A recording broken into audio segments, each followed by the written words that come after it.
മഞ്ഞപ്പിത്തമടക്കം പകർച്ചവ്യാധികൾക്കെതിരെ സമഗ്ര ആരോഗ്യ ജാഗ്രതാ പദ്ധതിയുമായി ജില്ലാ ആരോഗ്യ വകുപ്പ് ഒരു വർഷം നീണ്ടുനിൽക്കുന്ന പദ്ധതി ജില്ലാ ആസൂത്രണ സമിതി യോഗത്തിൽ DMO അവതരിപ്പിച്ചു. വാട്ടർ സാമ്പിൾ പരിശോധന വ്യാപിപ്പിക്കണമെന്നതാണ് പ്രധാന നിർദ്ദേശം. മഞ്ഞപ്പിത്തമടക്കമുള്ള പകർച്ചവ്യാധികൾക്കെതിരെ നിതാന്ത ജാഗ്രത പുലർത്തണമെന്ന നിർദ്ദേശത്തോടെയാണ് സമഗ്ര ആരോഗ്യ പദ്ധതി ജില്ലാ ആരോഗ്യ വകുപ്പ് അവതരിപ്പിച്ചത്.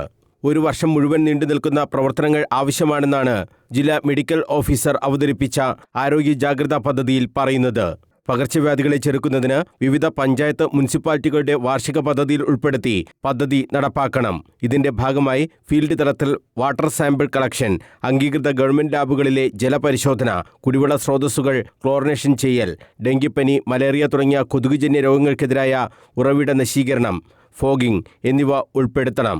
വാർഡ് തലത്തിൽ ബോധവൽക്കരണ ക്ലാസുകൾ, പോസ്റ്ററുകൾ, ലഘുലേഖ വിതരണം എന്നിവയും അനിവാര്യമാണെന്നും DMO വ്യക്തമാക്കി. പൊതുജനങ്ങളുടെ ആരോഗ്യ അവബോധം വർദ്ധിപ്പിക്കുന്നതിനുള്ള മറ്റു പരിപാടികളും എല്ലാ തദ്ദേശ ഭരണ സ്ഥാപനങ്ങളും നടപ്പാക്കണം. മാലിന്യ സംസ്കരണം അടക്കമുള്ള പദ്ധതികൾക്ക് എല്ലാ തദ്ദേശ സ്ഥാപനങ്ങളും കർശന നടപടികൾ സ്വീകരിക്കണമെന്ന് യോഗത്തിൽ ജില്ലാ കളക്ടറുടെ ചുമതല വഹിക്കുന്ന EDM പത്മചന്ദ്രക്കുറുപ്പും വ്യക്തമാക്കി.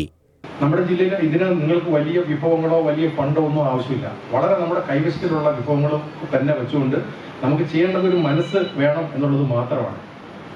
അതിലിപ്പം അതിദാരിദ്ര്യ നിർമ്മാർജ്ജനത്തിൽ വളരെ നമ്മൾ 80% മുകളിൽ എത്തിക്കഴിഞ്ഞു. നമുക്ക് ബാക്കിയുള്ള പഞ്ചായത്തുകൾ നിസ്സാര വിഷയങ്ങൾ മാത്രമേ ഉള്ളൂ അത് പരിഹരിക്കാൻ പറ്റുന്നതാണ്. അതുപോലെ തന്നെ മാലിന്യമുക്ത നവകരണം, അതിനകത്ത് നമ്മൾ ഈ പൊതുവിടങ്ങൾ, സ്കൂളുകൾ, വിദ്യാലയങ്ങൾ പറയുന്നത് അതിൽ ഏറ്റവും പ്രധാനപ്പെട്ടത് അതാത് പഞ്ചായത്ത് ഓഫീസുകളിൽ എന്ത് ചെയ്തു എന്നുള്ളത് പോലും വളരെ അതിൻ്റെ കണക്കുകൾ പുറത്തു വരുന്നില്ല. പ്രധാനപ്പെട്ട ഇപ്പോൾ കളക്ടറേറ്റോ അല്ലെങ്കിൽ സിവിൽ സ്റ്റേഷനുകൾ കേന്ദ്രീകരിച്ച് മാത്രമായിട്ടാണ് മാലിന്യമുക്ത സംസ്കരണ സംവിധാനങ്ങളും അതുപോലെ തന്നെ ഓഫീസുകൾ ഹരിത ഓഫീസിലായിട്ട് പ്രവർത്തിക്കാനുള്ളതാണ്. അപ്പോൾ അത് പഞ്ചായത്തുകളുടെ തലത്തിൽ തന്നെ അതിനുള്ള ശ്രമങ്ങൾ ഉണ്ടാവണം. പിന്നീട് പാലിയേറ്റീവ് കെയറാണ്. അതും ഏറ്റവും ബേസിക് യൂണിറ്റ് എന്നുള്ള നിലയിൽ ഗ്രാമപഞ്ചായത്തുകൾ മുഖേന മാത്രമേ നമുക്ക് അതിനകത്തുള്ള നടപടികളിലേക്ക് പോകാൻ പറ്റത്തുള്ളൂ. ജില്ലാ പഞ്ചായത്ത് പ്രസിഡന്റ് അഡ്വക്കേറ്റ് KK രക്തകുമാരി ഉൾപ്പെടെയുള്ളവർ ആസൂത്രണ സമിതി യോഗത്തിൽ പങ്കെടുത്തു. News bureau, Kannur.